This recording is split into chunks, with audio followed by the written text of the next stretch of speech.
Hello, everybody, and welcome to Charts with Dan. We've got a lot to go over on today's show. A new Independence Day record here at the domestic box office. One of the weirdest box office phenomena that I've ever seen that I can't wait to talk about. Top Gun Maverick keeps doing what it's been doing all summer and more. Before we get to any of that, though, I want to thank my partner here on the show, as always, Carbon Health. I love having Carbon Health on board as a partner on this show because we both believe in what the other one is doing, and I specifically believe in their mission to make healthcare as accessible and affordable as possible for as many people as possible. If you download the Carbon Health app now, you can find physical locations for clinics that may be near you, but if you don't have a Carbon Health clinic nearby, you can also use that app for things like telehealth. People that have a clinic nearby can also choose Carbon Health to be their primary care provider if they so desire. There are so many great services that Carbon Health provides. You can find out about all of that on the app. Thank you so much, as always, to Carbon Health for being a partner here on the show,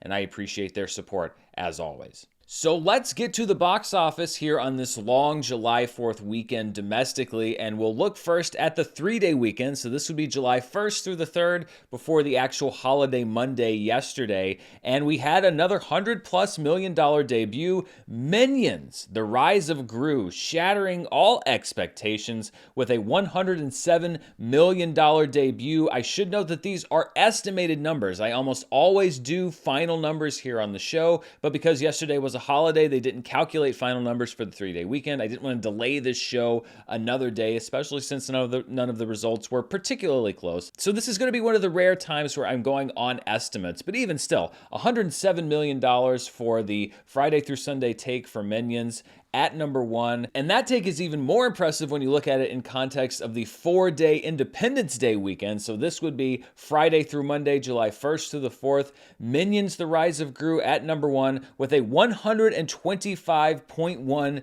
million debut. So before we get to anything else in this top five for either the 3-day or the 4-day, let's talk about Minions. When we look at years in which July 4th falls on a long weekend, so years really in which July 4th is on a Sunday or a Monday, occasionally a Tuesday, basically something where it's not just a 3-day holiday. Minions: The Rise of Gru had the best performance for any movie ever over a long July 4th weekend domestically with $125.1 million.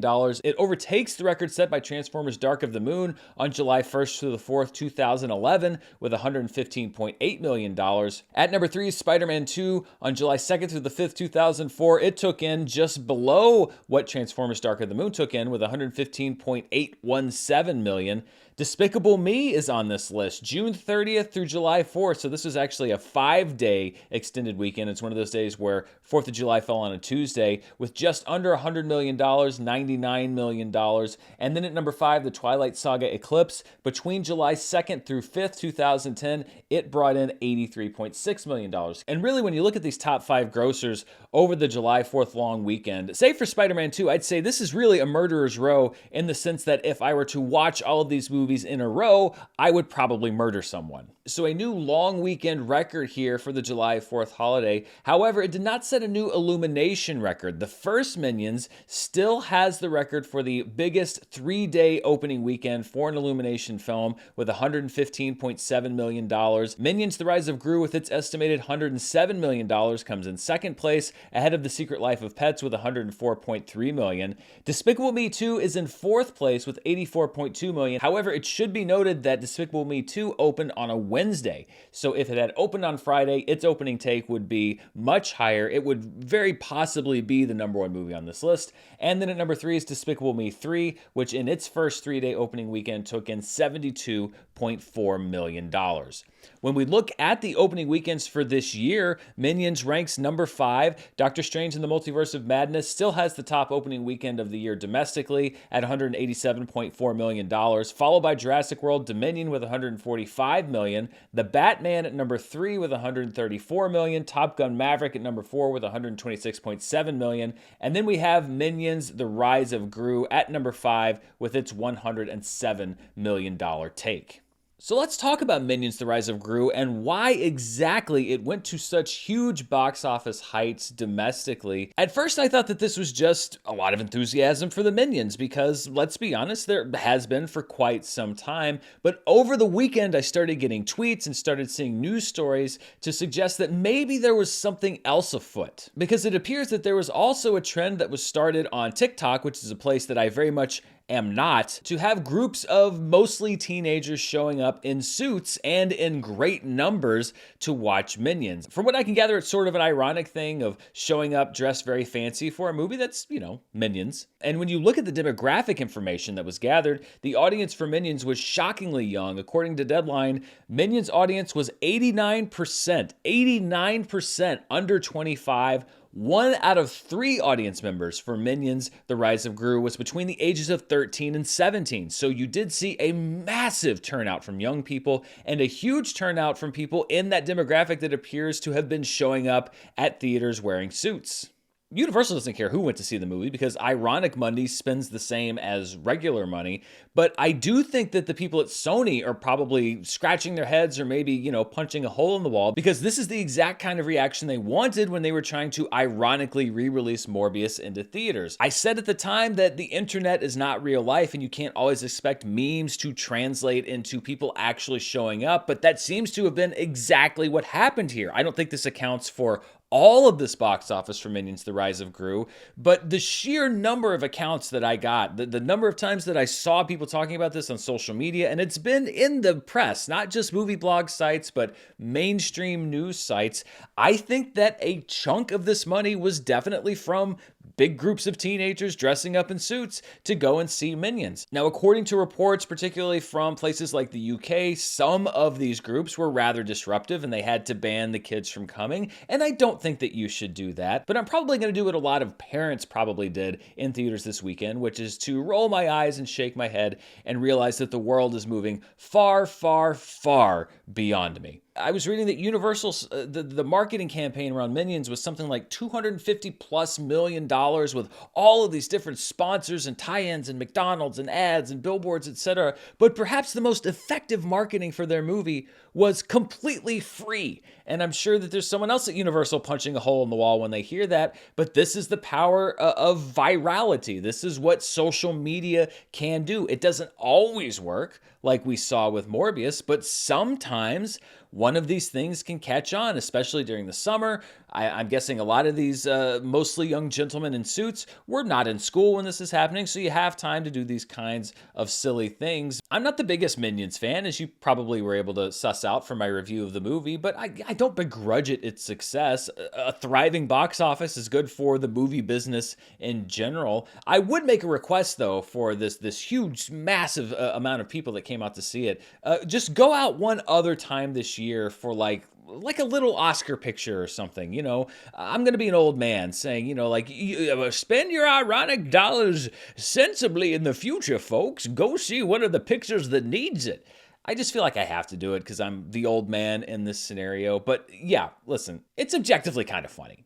It really is. It's a bunch of teenagers dressing up in suits and sitting there like Gru and watching this dumb movie. It makes me long for the carefree days of youth when I could have time and money to invest in that kind of thing. So if you're a teenager and you went to go see Minions this weekend in a suit and you were, somewhat well behaved, not throwing stuff at the screen or doing a mosh pit or disrupting it for everybody else, I hope you had fun, build some memories. I remember when I was in high school, I did the same kind of crazy stuff, but it's just weird to be talking about it here on the show today. So let's talk about some non-Minions movies. When we look back at the 3-day weekend, Top Gun: Maverick was in second place in its 6th week with a 14% drop. At this point, it's just crazy what this movie is doing from week to week. $25.5 million estimated. And when you look at that number as far as 6th weekends, this is Top Gun's 6th weekend, or I should say Top Gun Maverick's 6th weekend, it could possibly, you see here, drop below Titanic, but right now it has the second best 6th weekend in wide release. There are some other movies like Frozen,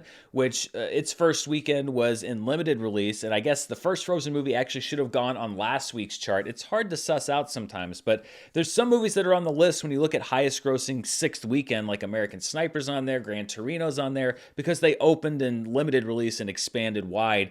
This is as far as sixth weekend and wide release. Right now, Avatar has number 1, but Top Gun Maverick has number 2, just above Titanic at number 3 with $25.2 million. Then we see Black Panther at number 4 and Frozen 2 there at number 5 with $16.8 million. So Top Gun Maverick continuing to show really impressive legs at the box office in that top 5 as far as, second, third, fourth, fifth weekends, and continuing to climb up the all-time box office charts. When we look at the highest grossing films domestically, Top Gun Maverick is now at number 12. It's very likely that it's going to climb up to number 11 this upcoming week. And ahead of that, we have just the top 10. So it moves past The Dark Knight at number 14 and 2019's The Lion King at number 13. It sits at number 12 with $571.4 million. The next movie in its crosshairs is Incredibles 2 at $608.5 million. If it has another weekend like it's been having, it should be there by this time next week.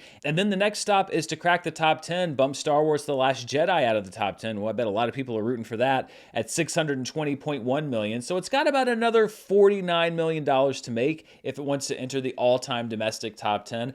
I'm not betting against it at this point because this movie continues to be a phenomenon. When we look at the adjusted for inflation list, I mentioned a few weeks ago that inflation's not the best metric to look at right now, but attendance is also tough because it's hard to find consistent average ticket prices for this movie. So this is an imperfect metric, but it is a metric. When you adjust Top Gun's gross for inflation, it's now the 59th highest grossing movie of all time. It is just past Finding Nemo and The Lord of the Rings, The Return of the King. It's just below The Bells of St. Mary's and 1989's Batman, which it is probably past as we're sitting here talking right now after the final tallies are being totaled for Monday and going into Tuesday. So we're looking at potentially a top 10 all-time domestic hit, potentially a top 50 all-time domestic hit when you adjust for inflation. Tom Cruise's number 1 movie of all time. So many different things that this movie has going for it. Really, really impressive showing. Returning to the top 5 for the 3-day weekend, Elvis was at number 3 in its second week with a very gentle drop of 41%. Its gross continued to be driven by older audience, so it's kind of the anti-Minions. Jurassic World Dominion drops to number 4 in its fourth week with a 40% drop, and The Black Phone in its second week, avoiding that horror movie drop. Sometimes we see 60, 70%. It stays at 48%, which means that the buzz, the word of mouth is more akin to a traditional film than a horror movie, which is often, make as much money as you can right out of the gate in the first weekend and then drop like a rock in weekend 2. There's an addition to the show now, and it's something that a few of you have requested over the last several months, and that is to look beyond the top 5 to the top 10. So these are the 6 through 10 movies for July 1st through the 3rd. Lightyear falls out of the top 5 in just its third week, takes another big blockbuster dive at 65%. There are no legs for this movie. Yes, it's over $100 million on name recognition alone, but this is not what we're used to seeing from a Pixar movie. $6.3 million. And then we have a huge drop off to number 7. We dip below $1 million. This is where, when we look at the overall box office, we're missing a lot on this front, this 6 through 10, because there's not a very deep bench when it comes to movies, but there are still some great movies there. Mr. Malcolm's List, which was put out in about 1,300 theaters, is at number 7 with $826,000. Everything Everywhere All at Once, gaining business in its 15th week at number 8 with $551,000. It actually outgrossed Doctor Strange and the Multiverse of Madness, which came out a month later, took a 78% drop from last week and banked $391,000. And then at number 10 in its second week, dropping off 47%, is Jug Jug Geo from India with $320,000. And then very quickly to wrap out the top 5 for the 4-day Independence Day long weekend. Of course, we had the record-setting performance of Minions, The Rise of Gru, Top Gun Maverick in second place with $33 million, Elvis in third with $23.5 million, Jurassic World Dominion in 4th place with 19.7 million, and The Black Phone in 5th place at 14.4 million, keeping in mind that these numbers may adjust slightly as final numbers come in. These are estimates. It's very rare that you're going to see estimates on this show, but the long weekend didn't necessitate it, but made me decide to use them. So let's look at the box office road to recovery and how this weekend did at the box office compared to the average of 2015 through 2019 when you combine all those years together and make an average from week to week. And once again, we have beaten the 5-year average. We're just above that blue line, really driven by the surprisingly strong success of Minions: The Rise of Gru. And with Thor: Love and Thunder debuting this upcoming weekend, it seems very possible, I don't know if I would say likely, but definitely possible that we're going to stay above that blue line for at least one more week. So another example this summer of us not just easily beating what we were doing last year in 2021, but beating the average for the past 5 years. So a lot of ceiling at the box office this summer. It really is heartening to see people going back to the movies and seeing all of these movies succeed, whether I like them or not, because it means that people are going back to the theaters. And with all of the numbers that are coming out from the streaming services in the last several months, perhaps many of us, including myself, were a little too quick to start driving nails into that theatrical model coffin because it really has come roaring back this summer. Something I've been doing here the last few weeks was to look at my local market and see what movie was commanding the most show times at the different theaters across the town. We have 6 theaters here representing 72 screens, 267 show times on the day I measured, which was Sunday, the 3rd of July. And you can see of those 267 show times in my local market, Minions: The Rise of Gru easily dominating that with 74 show times. 28% of the total available shows were for Minions: The Rise of Gru. That was double its nearest competitor. The second most showtimes in my market was actually Top Gun: Maverick with 37. The Black Phone was just behind with 35. And then last week's #1 movie, Elvis, was there at 33. So Top Gun: Maverick, you can see its enduring popularity despite being in this market for 5 weeks. The movie with the second most available showtimes on a Sunday holiday weekend. Lightyear coming in 5th place, so a lot of these Disney guarantees probably only had a 2-week period of time, 29 showtimes. That would be 11% of the total available shows here in this market. Jurassic World Dominion still commanding 10% of the available showtimes here. A combination of all other films, including several Indian films, as well as holdovers like Doctor Strange and Everything Everywhere All at Once, made up about 9% of the available showtimes in this market. And then the movie Mr. Malcolm's List, which came out in 1,300 theaters nationwide,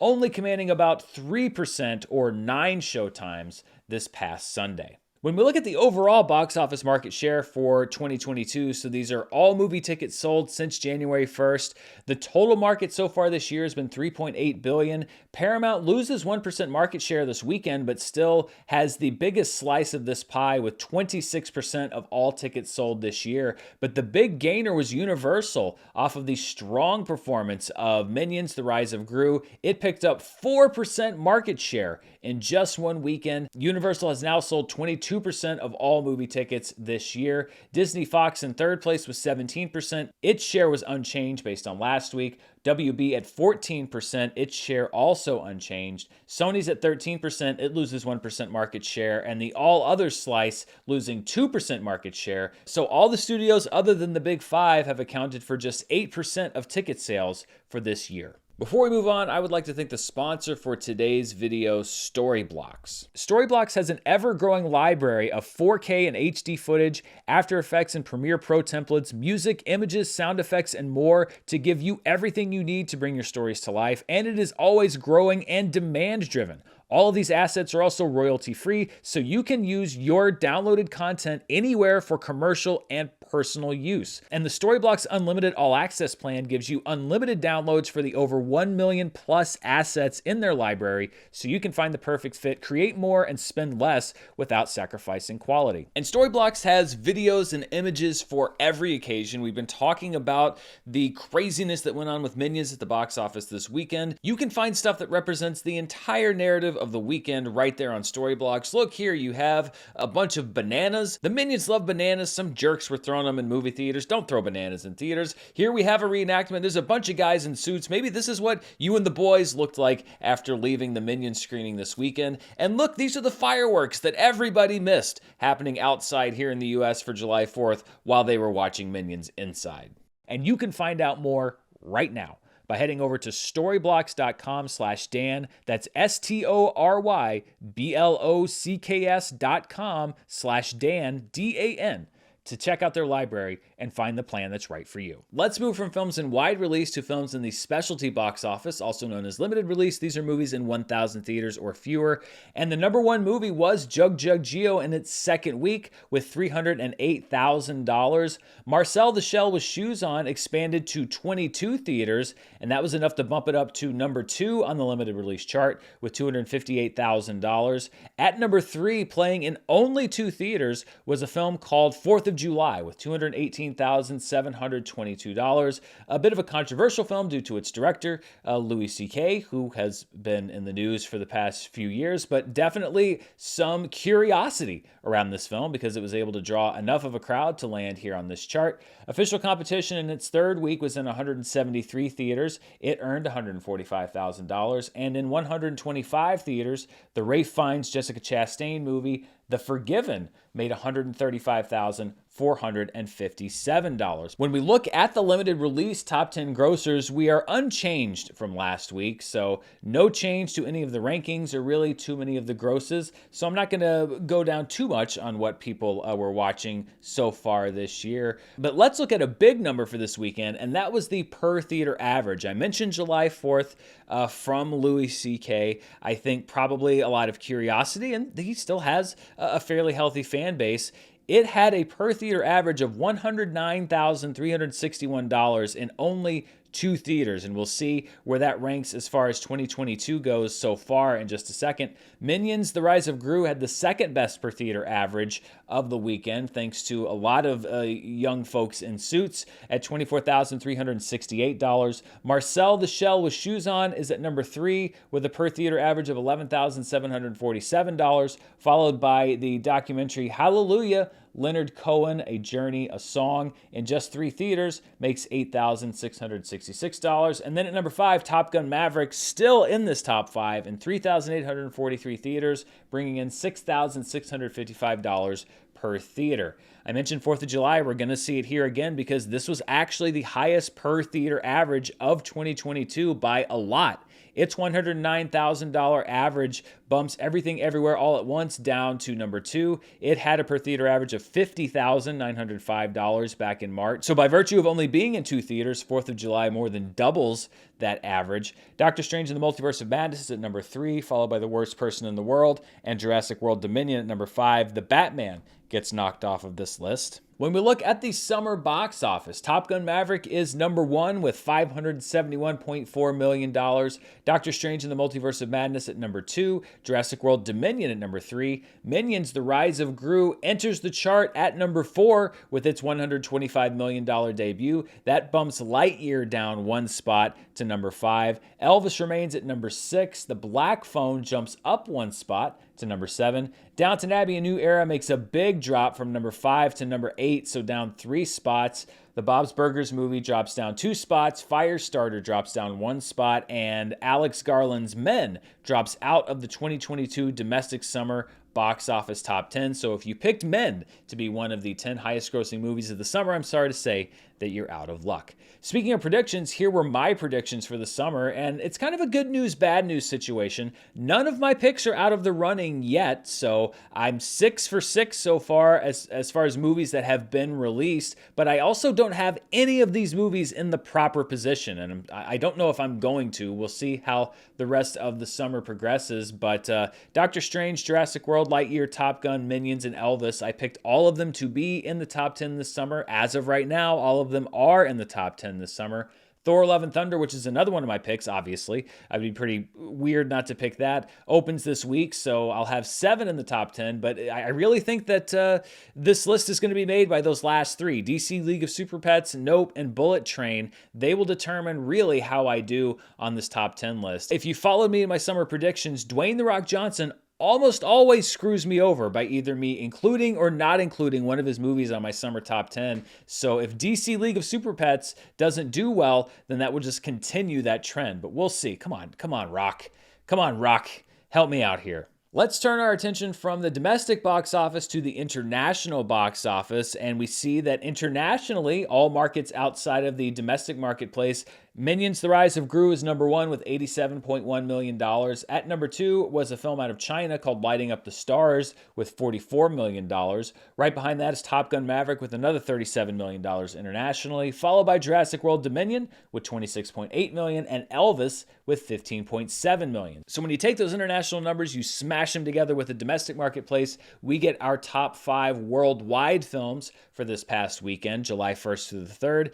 And Minions: The Rise of Gru with a nearly $200 million debut worldwide. So it's not just here that this movie's doing well, it is everywhere. The Minions have begun their world takeover yet again. Top Gun, a distant number 2 with $62.5 million worldwide, followed by Lighting Up the Stars at number 3, Jurassic World Dominion with $42.4 million at number 4, and Elvis with $34.7 million at number 5.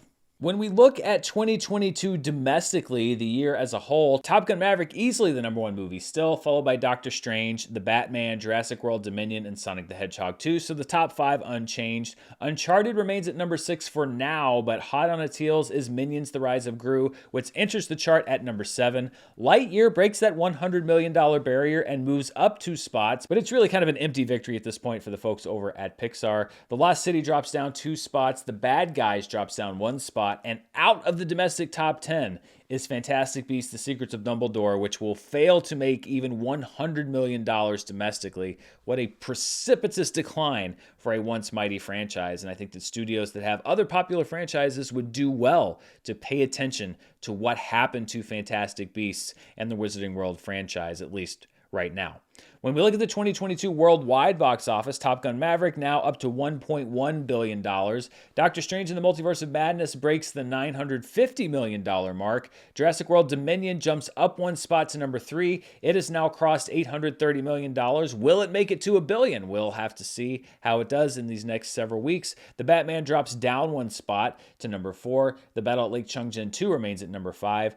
We've had this weird cluster at around $400 million for the last several weeks. Well, according to the latest figures that I could find, Fantastic Beasts: The Secrets of Dumbledore now goes up to number 6 with a $405.1 million total. Sonic the Hedgehog 2 moves up to number 7 with a $401.8 million total, which just bumps down Uncharted 2 spots to number 8 with a $401.6 million total. But they're all about the same. Too Cool to Kill is at number 9 with $392.9 million, and The Bad Guys remains at number 10 with $244.4 million. But there are Minions a-coming, and they're going to be knocking The Bad Guys off of this chart in the very near future. When we look at the worldwide box office for the previous 365 days, so we take today's date, we roll it back 1 entire year. These are the top 10 movies worldwide. Spider-Man: No Way Home remains number 1, Top Gun: Maverick number 2, Doctor Strange in the Multiverse of Madness number 3, The Battle at Lake Changjin, the first movie, is at number 4. Jurassic World Dominion moves up 2 spots to the top 5 with $831.4 million. That bumps No Time to Die down 1 spot to number 6. The Batman down 1 spot to number 7. The Battle at Lake Changjin 2 remains at number 8. Venom: Let There Be Carnage remains at number 9. And then we have the most senior film on this list, Shang-Chi and the Legend of the Ten Rings. 64 days away from entering the 365-day Hall of Fame. I still don't think it's going to make it, but you never know. Perhaps a miracle will happen. But $432.2 million for Shang-Chi and the Legend of the Ten Rings. Before we look at what people are watching at home, I always like to do a flashback to a box office weekend in the past, and we don't have to go back too far this week. We're only going back 5 years, back to when the last film in the Minionverse, the Illumination Minionverse franchise opened, and that is June 30th through July 2nd, 2017, the 26th weekend of the year. Despicable Me 3 opened to $72.4 million that week. At number 2 was Edgar Wright's Baby Driver, which opened to $20.5 million, so a pretty notable number 2 opening film, also 5 years ago. Transformers The Last Night in its second week slipped to number 3 with $16.8 million. Wonder Woman was the oldest film in the top 5 at that point. In its fifth week, it was at number 4 with $15.7 million. And then Pixar's Cars 3 in its third week was able to stay in the top 5, unlike Lightyear, with $9.6 million. So before we go, let's see what people are watching at home on various streaming services and devices. And we'll start with the iTunes rental chart. The Unbearable Weight of Massive Talent is at number 1 yet again, available for purchase and rental. The Lost City now has a rental window open, so it enters the chart, re-enters I should say, with that rental window at number 2. Watcher remains at number 3. Everything Everywhere All at Once, available for purchase for now. I believe the rental window opens this week, is at number 4. Spider-Man No Way Home stays at number 5. The Bad Guys is at number 6. Uncharted at number 7. Morbius is at number 8. The Patriot, so I think because of the Independence Day July 4th weekend, that was the movie that broke into the iTunes top 10 at number 9, and Sonic the Hedgehog 2 at number 10. It was a big weekend on Netflix with the second volume of Stranger Things 4 debuting. We don't quite have those viewership numbers in yet, but we do have last week's Netflix viewership numbers. And The Man from Toronto was the number 1 program on Netflix using my global Murrell metrics. So I take the hours watched, I divide it by the length of the movie or TV show, and that gives us the potential finished views number, the PFV number. So 28.8 million Netflix users potentially finished viewing The Man from Toronto. Spiderhead is at number 2 with a PFV of 21.5. The debut of season 3 of The Umbrella Academy enters the chart at number 3. It has a huge hours watch number, 124 million, with a PFV of 15.4. Love and Gelato enters the Netflix chart at number 4 with a PFV of 13.8. Sing 2, the rare non-Netflix entry on this chart, enters at number 5 with a PFV of 13.3. Then Hustle at number 6 with a PFV of 13.2. Man vs. Bee Season 1 with a PFV of 10.1. Then we have Stranger Things 4 biding its time before its next volume hits with a PFV of 8.4. Chicken Hare and the Hamster of Darkness remains in the top 10 with a PFV of 7.2. And You Don't Know Me Season 1 is at number 10, a new entry to the chart with a PFV of 5.9. When we look at the most watched global programs for 2022 on Netflix, The Adam Project remains number 1, Stranger Things 4 remains at number 2, Bridgerton remains at number 3, followed by The Tender Swindler and Senior Year. Hustle moves up to number 6, which drops Ozark Season 4 down 1 to number 7. 365 Days This Day is at number 8. Inventing Anna is at number 9, and Through My Window is at number 10. It'll be interesting to see what happens to Stranger Things for this upcoming week, because a lot of hours watched are going to be added to it, but also we're adding to the runtime a little bit, so that number also gets bigger.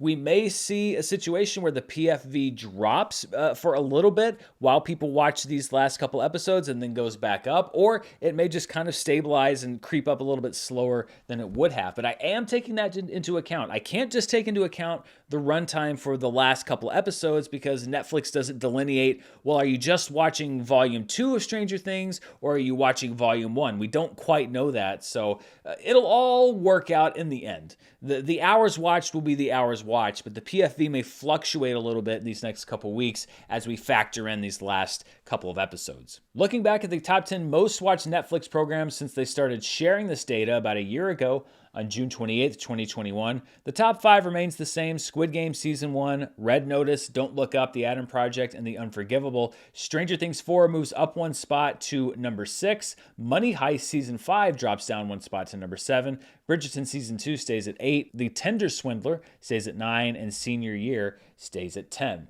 Last week, there was a weird thing going on with the Nielsen streaming ratings because they just weren't available. And it kind of sucked because it was the first week that Obi-Wan Kenobi was on the list. And I think the first week that The Boys was on the list too. I'm not exactly sure. So it sucked not to have those numbers, but it turns out that the wait was a little bit worth it because HBO Max has now been added to Nielsen's streaming service ratings. I can no longer say that this is not reflective of the shows and movies on that platform, and you're going to see that pay off right from this very first chart. These were the most watched streaming movies in the United States for the week of May 30th through June 5th, according to Nielsen. So keep in mind, it is about a 1-month delay on these numbers. But the most watched movie was Fantastic Beasts: The Secrets of Dumbledore on HBO Max, and by a large margin. 12.6 million hours watched. So immediately we're getting some perspective as far as HBO Max's contribution to the streaming wars, if you will. The second most watched streaming movie that week was The Amazing Spider-Man on Netflix, followed by Top Gun, which is available on both Netflix and Amazon. Encanto on Disney Plus stayed in the top 5, and it's just an obscenely popular film. Interceptor on Netflix enters the chart at number 5 with 5.3 million hours watched. Disappearance at Clifton Hill is one of those random movies that just kind of popped up the chart on Hulu. It's at number 6. Chippendale Rescue Rangers on Disney Plus stays on the chart at number 7, followed by Turning Red at number 8. RRR on Netflix makes the top 10 most watched streaming movies for May 30th through June 5th at number 9, and then Senior Year at number 10. And let's end the show by looking at the 10 most watched streaming series in the United States, at least according to Nielsen, for the week of May 30th through June 5th. And look at the gap here. This was the debut of Stranger Things, I believe. 120 million hours watched just here in the United States for this week. Its second place competition, All American on Netflix, had 20 million hours watched. So it outstripped number 2 by 100 million watched hours. That's just how big this show is compared to other shows on streaming right now. At number 3 is The Lincoln Lawyer on Netflix with 16.1 million. Then we have Obi-Wan Kenobi on Disney Plus. I believe 3 episodes were available the week that this measurement was taken, with 15.9 million hours watched, followed by The Boys on Amazon with 15.8 million hours watched. So 2 very popular streaming shows with very similar numbers. NCIS on Netflix is at number 6, Ozark is at number 7, Coco Melon at number 8, Criminal Minds is at number 9, and Gilmore Girls re-enters the chart at number 10. And that wraps us up on Charts with Dan for this week. It is a big box office weekend on top of a previously big box office weekend because Thor: Love and Thunder finally hits theaters after several delays, as many movies have been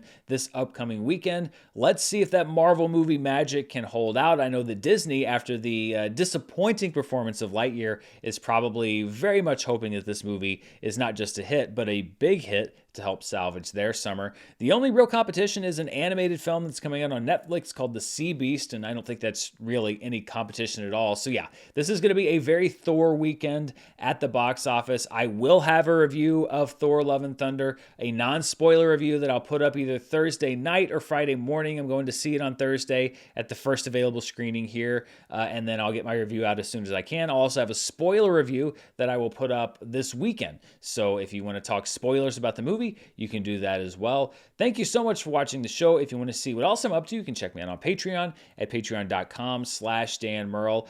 Thank you to my sponsor, Storyblocks, and thank you to my partner on this show, as always, Carbon Health. I'll be back later this week with more movie news and reviews. Until then, stay safe, and I'll see you then.